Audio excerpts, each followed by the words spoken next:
Hello, I'm Waqar Rizvi, and this is Scope. Welcome to this edition of Scope coming to you from Houston, Texas. We're going to start off today's show by discussing the House of Commons in the UK, which has approved the European Union and United Kingdom's trade deal, which of course was hard fought, as was the entire Brexit process altogether as well. For those of us who remember when the referendum happened and then every single step since that referendum, as I said, a hard fought battle. Have both sides come out in a win-win situation? Who's come out on top? There are a number of experts in the UK, from what I've been understanding, have called this process of this vote in the House of Commons a farce, that everything was rushed through, and on the other side, of course, we've also had the UK having fairly open access to the EU. Has it come out on top? Has Boris Johnson been able to convince the EU to give him the kind of access that he wanted? And what does the EU gain from that as well? Certainly, neither side wanted a no deal. So in that sense, yes, we're in a win-win situation for both sides. Let's discuss all of that a bit further. I joined with Dr. Filippa, who is an assistant professor of international politics at the University of Athens. She's joining us today from the Greek capital. We're also joined by David Kitching, who is the managing director of Baseline Strategy. He's joining us today from Dublin. David and Filippa, thank you both for joining us here in Scope today. David, let me start with you. What do you make of the fact that we are now past the deadlines, and we finally have a deal in place? The House of Commons has voted that in. Seemingly, the EU will also approve of this. We've had preliminary such approvals already. Who came out on top, if I may ask? The reality, Waqar, is that there is no winner from Brexit, and no one really came out on top. So from the EU's perspective, this has effectively been a damage limitation exercise. They knew that certain member states in particular were going to be badly affected by Brexit, whether it's the German car manufacturers or Irish agribusiness. And ultimately, the EU wanted to protect the four freedoms that are fundamental to the European project, but also to protect particular interests that are core to certain member states' economies. Within the UK, it will be presented as a victory of sorts for Boris Johnson, that he managed to keep his party together through what has been a quite fractious process, and which has led to the end of numerous political careers. However, from the UK's perspective, it's a victory of a culture war over economic interest. So if you look at the last few weeks of this process, how fishing became such a core issue in the discussions. It's a very small part of the UK economy, but it is politically potent when it comes to the next internal battle in the UK, which will be a potential referendum on Scottish independence. If the perception was that Johnson had failed on fishing, this would have been very beneficial to Scottish nationalism down the line. So he was very keen to offset this. And it also became a sort of a totemic issue in fishing communities in England also. But in reality, there's no real winner to this. And ultimately the EU protected its interests as best it could.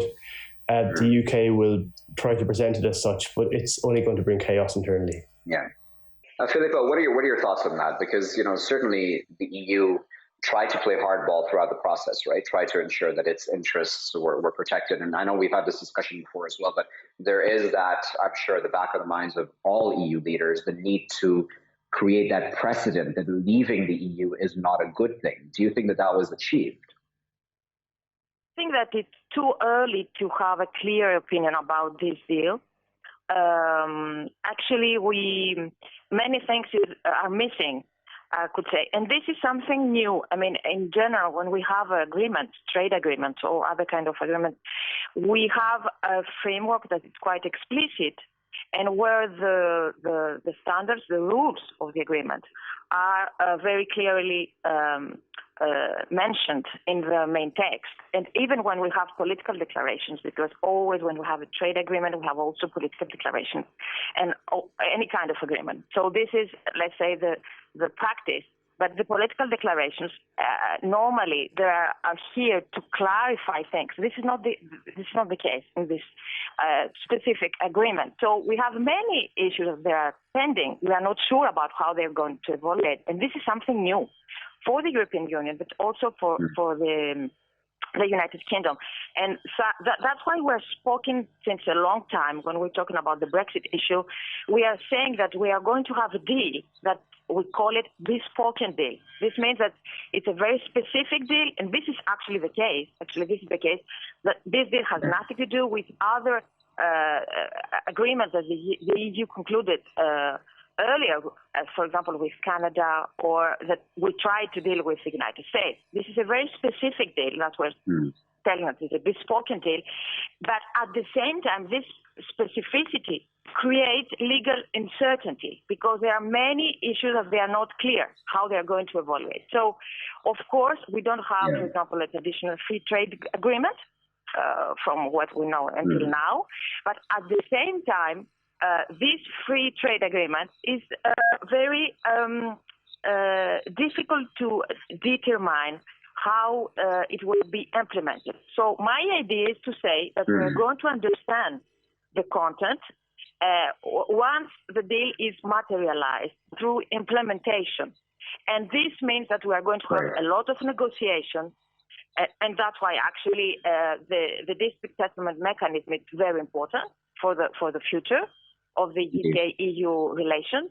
And so through implementation, we're going to understand what are the real consequences from some policy areas and from others. And so this is a new way of dealing actually and cooperate with third countries for the European Union.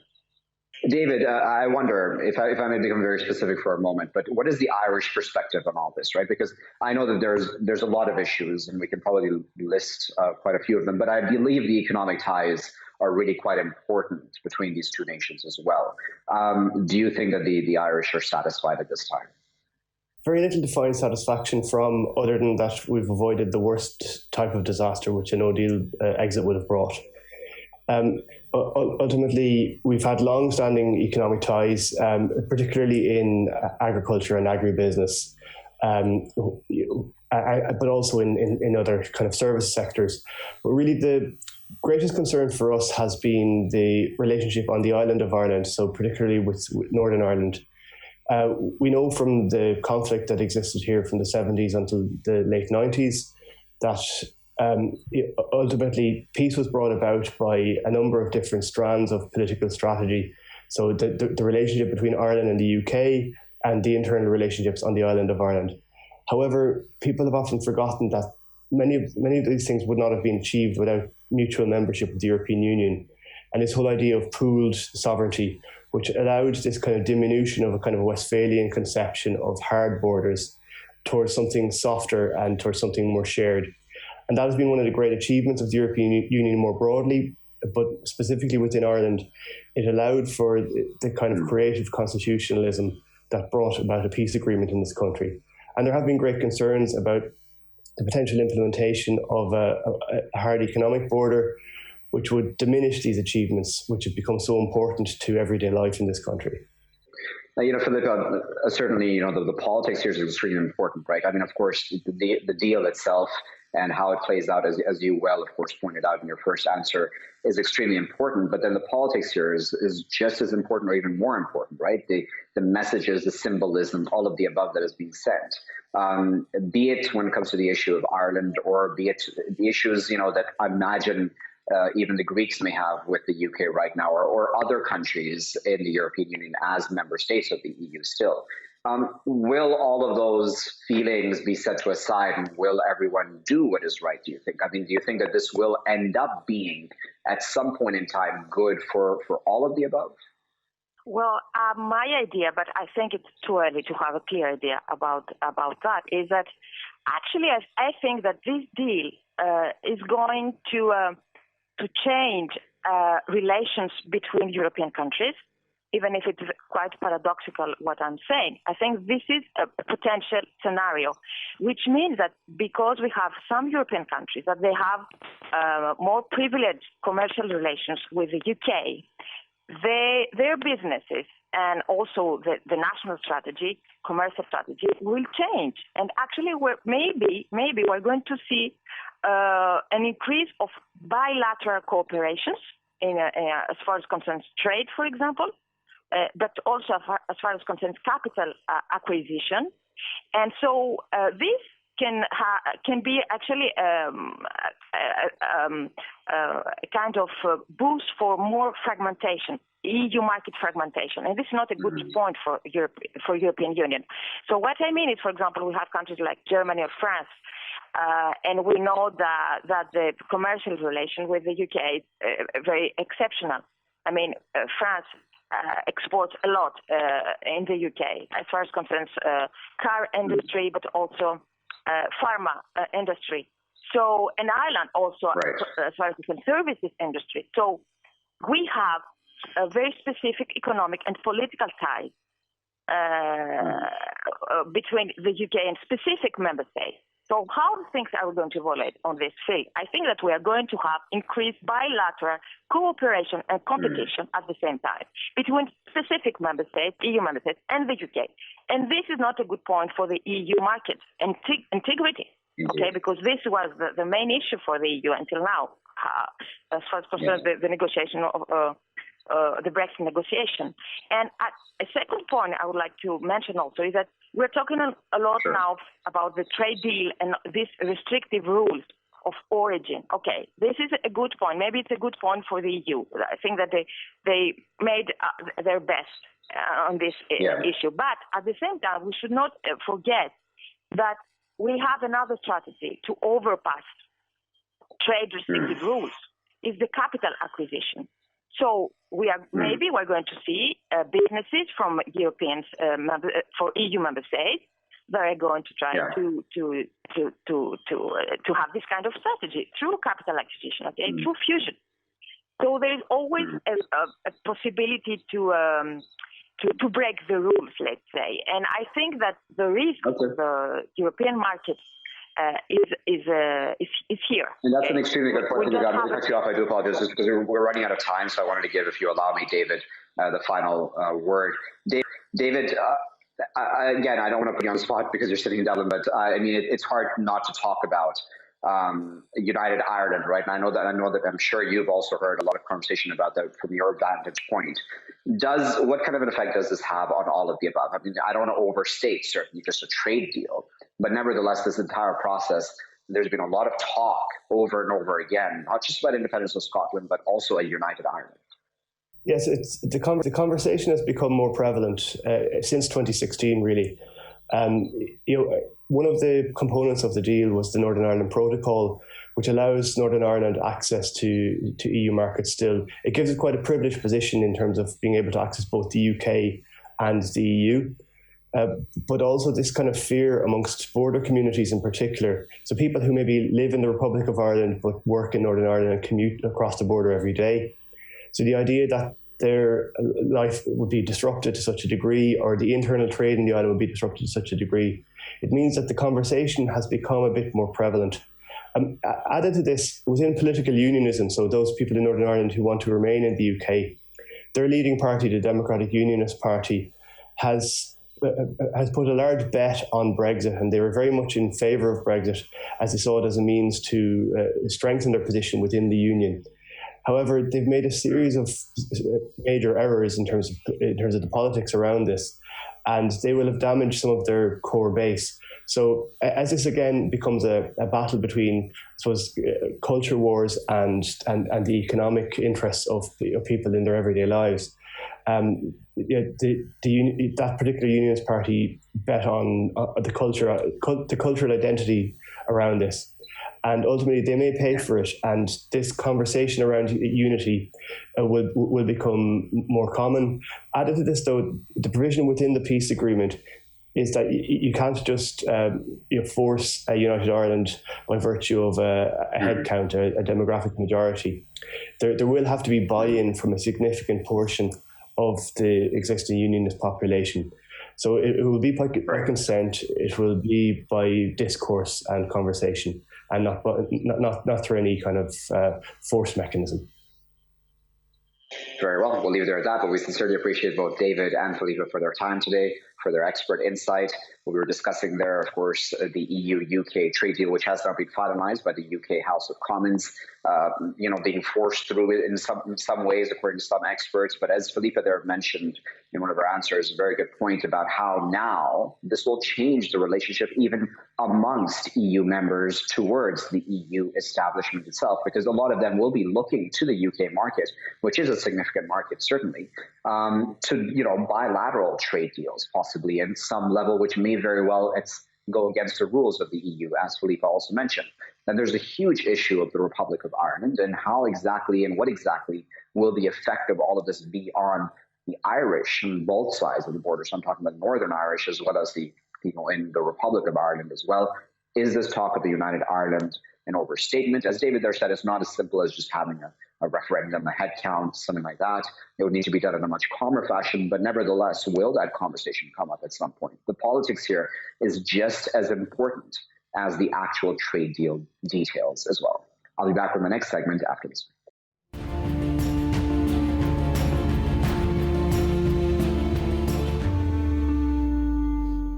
Welcome back, viewers. You're still here on Scope with me, Waqar Rizvi. Now, in this segment, we're going to discuss U.S.-Iran tensions. Again, not a new topic, certainly. But we've had back and forth rhetoric from both sides about the tensions, especially in the region itself, where the U.S. is seemingly increasing military foothold in the region, especially in the Persian Gulf area.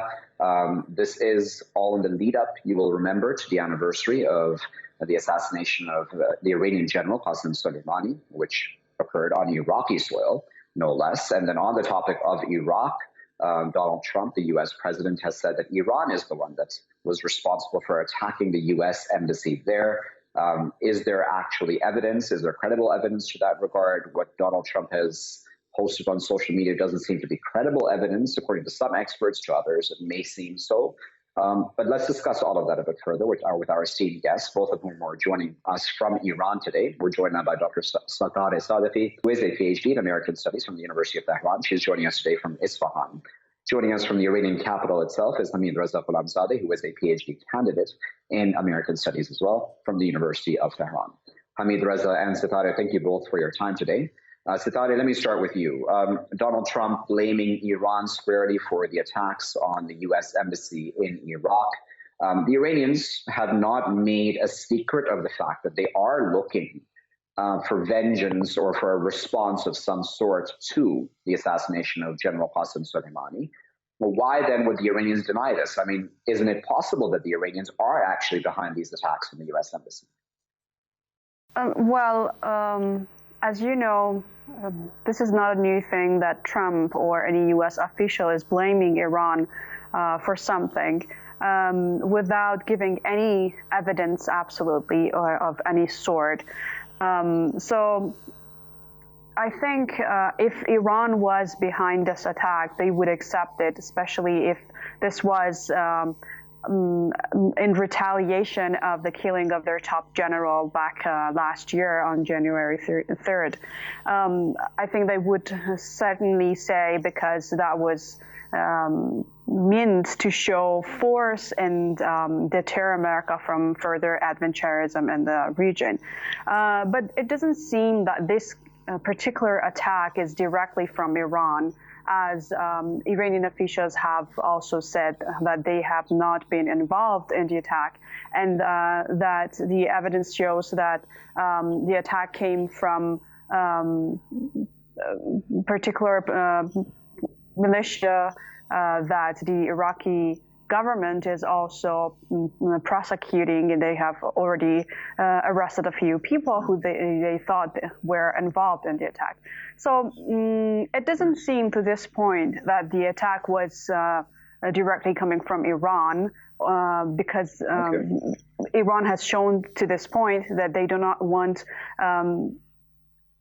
to hide if they want to take revenge for their, martyred general. Hamidreza, but if we're completely honest, though, right, since the assassination of General Soleimani, there has been a significant increase in attacks on the U.S. embassy in Iraq. if it's down to just the militias, as Setareh there was saying, then even those militias, according to reports, are in many ways aligned with Iranian interests. What do you think of that? No, first of all, as Setareh just mentioned, if Iran wanted to attack, it would do it clearly, as it had done just a few days after the assassination. Iran attacked Al-Assad Air Base, and it claimed the responsibility, and it was all clear. It was nothing for Iran to fear from. So if Iran wants to attack Americans, it would do it significantly and clearly. Firing some rockets at the embassy and the green zone is not something at the level of a country like Iran. But the problem for the Americans is that assassinating General Soleimani and Abu Mahdi al-Mohandes was the mistake that the Americans made from the beginning. So their problem relies there, because when they assassinated two top figures, most popular persons in Iran and Iraq, so they were attacking actually the two nations. So that's the situation that they are facing now. They have been occupying Iraq for many years now, and they are actually, it's like 17 years now. So, and they have killed the popular people. So the armed forces, the people are against the Americans. They have turned everyone against themselves, and because of that, they are attacking. And the armed groups that we have in Iraq are not some let's say puppets for the Islamic Republic. They are people who believe in the causes they have, and they are close to Iran because Iran is supporting their causes. Iran is supporting their sovereignty. Iran is supporting their independence, and Iran is supporting all the things that the Iraqi people want. Iran helped them to fight against ISIS. Iran helped them to rebuild their countries, completely opposite to what the Americans did. So the problem is that for the Americans is that they have actually tricked those people to turn against the United States, and they don't want the Americans in Iraq anymore. So they are doing anything they can to expel Americans from their country. Setareh, we're completely honest though, right? Because this U.S.-Iran tensions, and of course the assassination itself of General Soleimani as well as Abu Mahdi al-Mohandes, that occurred on Iraqi soil. So this occurred on a third nation soil, right? And yes, of course, this was carried out first by the Americans. But at the same time, as you well know, Setareh, there's a lot of criticism of Iran as well in Iraq because of various reasons, and not just because of the Iranian retaliation. But overall, do you think that also makes it difficult for Iran then to be able to retaliate, possibly in the way it wants to?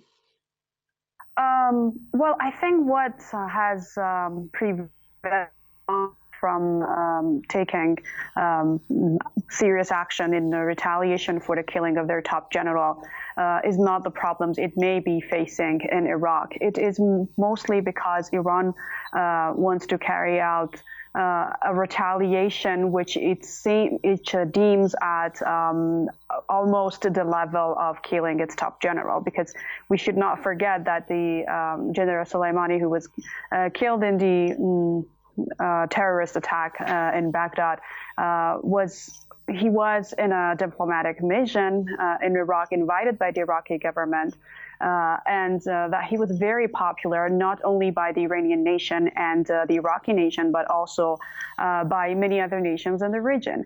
And he was a top figure in fighting the ISIS and terrorism in the region. So I think what is creating fear in the U.S. is the growing anti-American sentiments in the region, especially after Trump took office. And America knows that, and that's why among the promises that every U.S. president makes is that they would withdraw their troops from the region, but without actually, acting upon the promise that they have made. So I think more than looking at what Iran is challenged by in the region, we should see. For this most recent attack, we should see what is the U.S.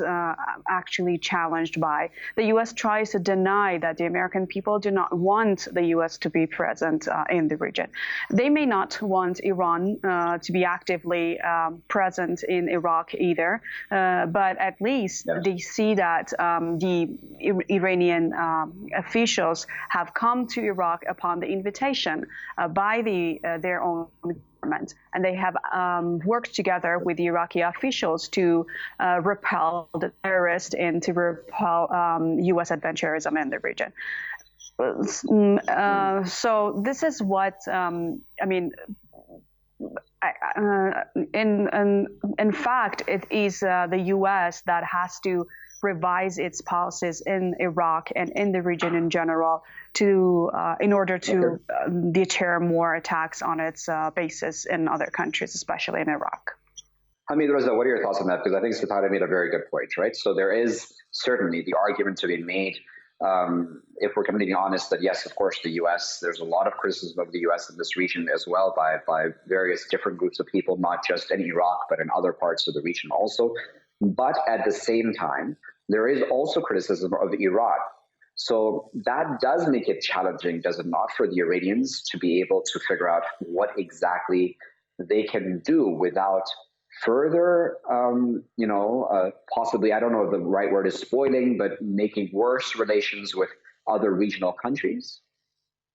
In my academic job, I have been focused on American public diplomacy in the region, and I am very well aware of what they are trying to do with the public opinion in countries like Iraq. They are trying to pay some actors, some NGOs, some people inside Iraq to turn their views against, for example, Iran, and make them in favor of the Americans. But the point is that the term that we have in about soft power, to win hearts and minds, is not something that you can buy by money or do it in a short time. Iran and Iraq have a lot in common, and the beliefs, the culture, the religion, and everything is in common between them. The point is that it's clear that in any country you have someone against you. Even inside Iran, there are some opposition. In the United States, there are some opposition. In any country, there are some opposition against the status quo, against the ruling government or ruling parties. That is natural. It would be a challenge for Iran if the amount of the opposition to Iran, the level of opposition was too high.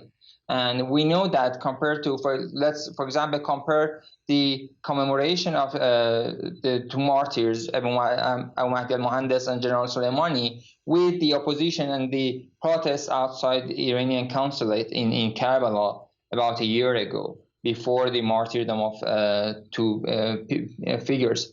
So the number are not comparable at all. Millions of people turned out to respect the martyrs, and just less than 100 or maximum hundreds of people turned against the Iranians outside the consulate or embassy. It's not comparable, and that's something natural to consider in politics.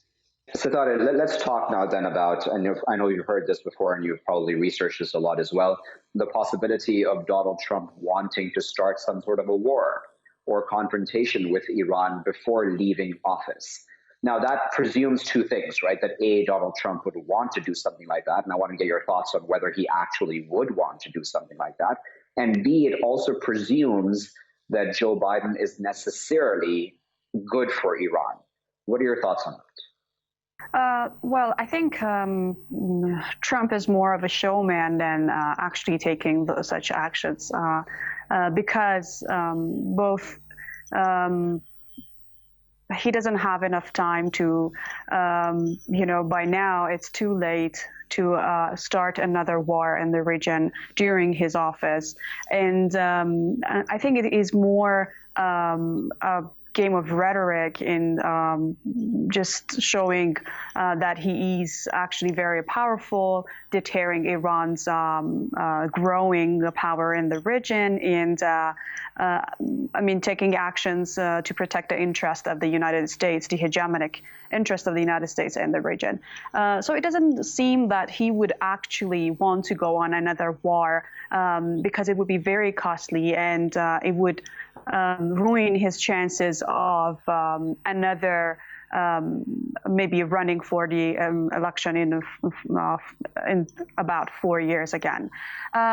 It seems that he is warning not only Iran in the region, but also Biden, because he wants to narrow down Biden's chances of returning to the nuclear deal that Trump described as terrible and against interest of the United States. But what we need to understand about Biden coming into office is that he has the support of both the Democratic Party and the Republican Party, because he was against Trump, and not just because he was an outstanding, politician that everyone wanted to come into office. So I think in order to, and he had a difficult time winning against Trump. It wasn't when the competition was very close in many states, and Trump has won over 70 million votes in the U.S. So he has to get approval from the Republican parties, especially those who did support him against Trump. And that means that he wouldn't really be the kind of a president who would appeal to peace in the region, or because his background shows that he would support military adventures. This is what the established order in the U.S. to hegemonic power of the U.S. In the Persian Gulf and elsewhere in the world. Okay. Very well. We'll leave that as a final comment, but we appreciate both Setareh and Hamidreza for their time today and for laying out the context from the Iranian side, of course, about Donald Trump saying that the Iranians were behind the attack from the U.S. Embassy in Iraq. And this is not the first such attack. Certainly a number of such attacks have been happening over the past year, especially since the assassination of the Iranian general Qasem Soleimani. Was Iran behind it? Is Iran behind it? Again, we don't know for sure, but as both of our guests have said, if the Iranians really wanted to retaliate for that assassination, would probably done something a lot bigger and announced it too, so that that retaliation would have been known for what it was being carried out for.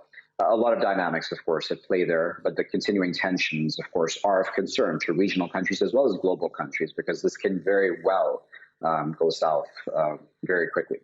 I'll be back with my final segment after this.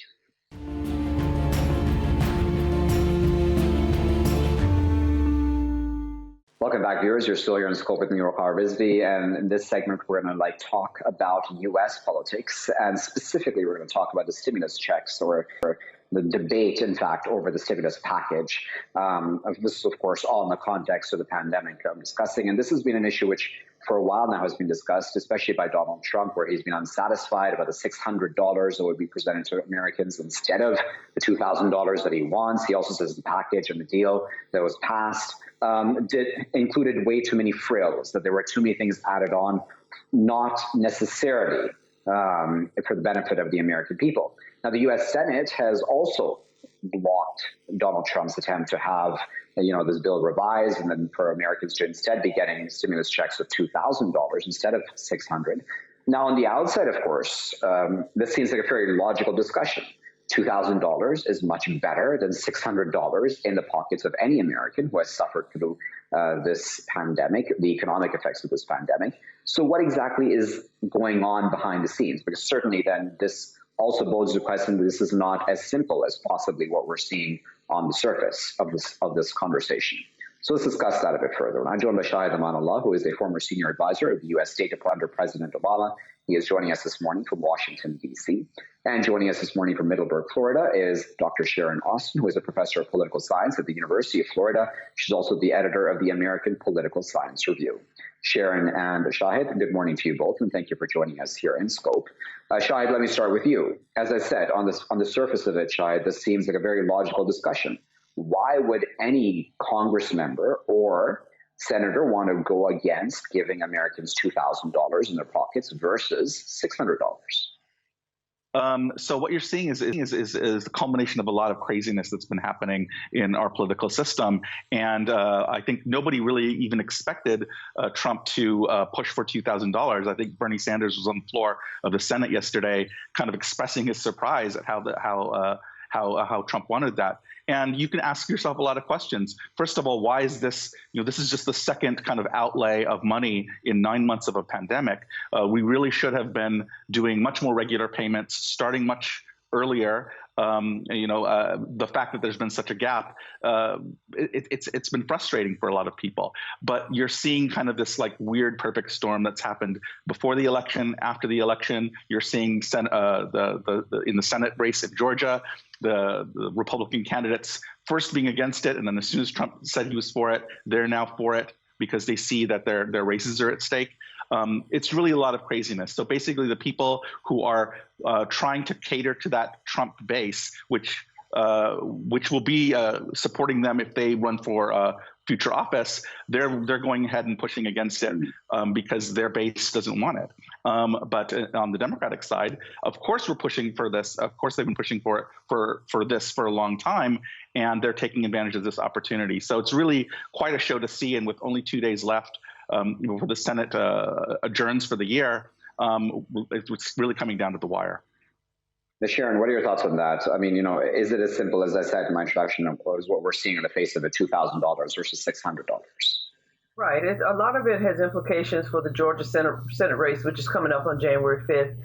And then I just recently read that Nancy Pelosi and also Mitch McConnell are now debating as to whether or not this can even get done before the recess happens in a couple of days. And so I think eventually the Americans will receive the $2,000, but as for now, it's very doubtful that there'll be a floor vote on that within the next couple of days. But this is really just, I guess, political pandering, and it also has implications for the two candidates who are Republicans who are running for the Senate, and also for other Republican candidates as well, because it really is something that I think is completely unnecessary. It's completely uncalled for. The American public needs help and has needed help for quite some time during a year in which we've experienced something like none other that we've ever experienced in our lifetimes, most of us. And so as a result, I think Americans are looking for leadership, and they simply aren't getting it from the members of Congress as they continue to battle with these partisan battles over these payments that many Americans desperately need. So then, Shahed, Amanullah, is that then the story of the pandemic, bipartisan bickering? Or is this just incompetence, do you think, on the part of the, if I may call it, the establishment? Because I would think that, as you had put as well, there was this huge gap between the first stimulus check and then this discussion about the $600 one. That also seems odd. And then just overall preparations or lack of in the country in dealing with even the second wave, right, of the pandemic as well.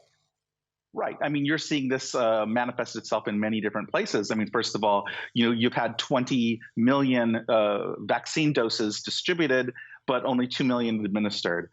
So we're coming down to a point where you have a lame duck president. He's clearly spending more time golfing than leading. And when he does insert himself into the conversation, he does so in a way that throws Republicans off base. Let's be clear. If Trump didn't push for $2,000, no Republican would have backed it, and we would have been stuck with a measly $600 for people who need it. So it's really quite shameful how we've responded to this pandemic writ large. Now, what does this mean for moving forward? Assuming the transition happens properly, and that we have a Biden administration and we have Republicans in office who are willing to work with that administration, we may see a change. We may see much more regular payments. We may see a more rapid rollout of vaccines. But as of now, we're still caught in that Trump sphere of influence, and we're just not out of the woods yet. I wonder if you agree with that, Sharon. I mean, if and when, obviously when Biden does come into office, will things become better? Well, I hope it will, but it all depends on what happens in the two upcoming elections in Georgia and the balance of power in terms of partisan balance of power in the U.S. Senate, because I think that this political partisan bickering is going to go on in the years to come, because President Trump, even after he leaves office, is still going to have quite a lot of influence. And it also is rumored that he's planning to run again 4 years from now.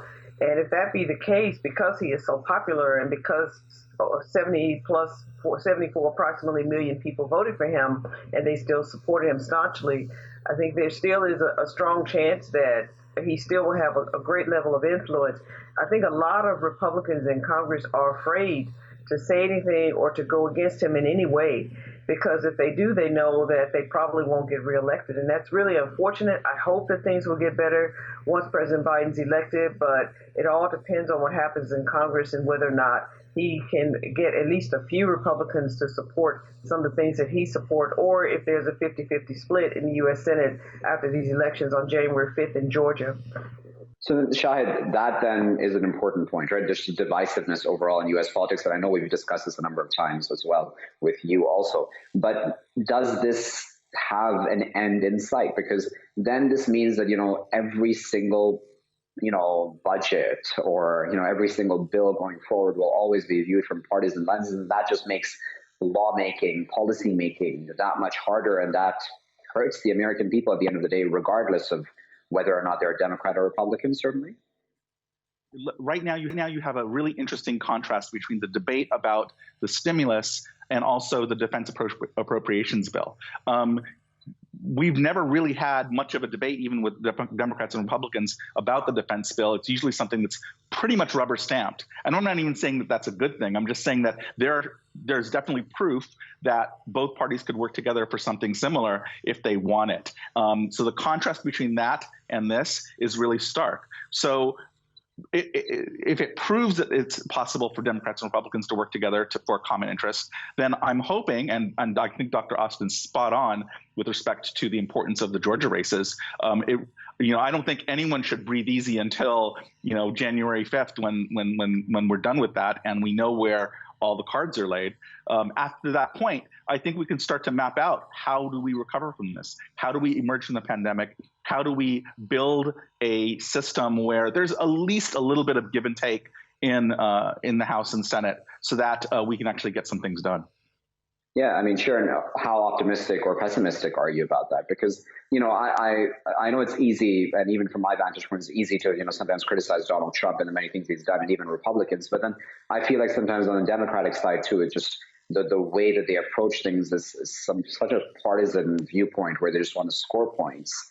Sometimes that it really muddies the waters. It really makes life that much harder. And like I put Shahed, this hurts the American people at the end of the day, doesn't it?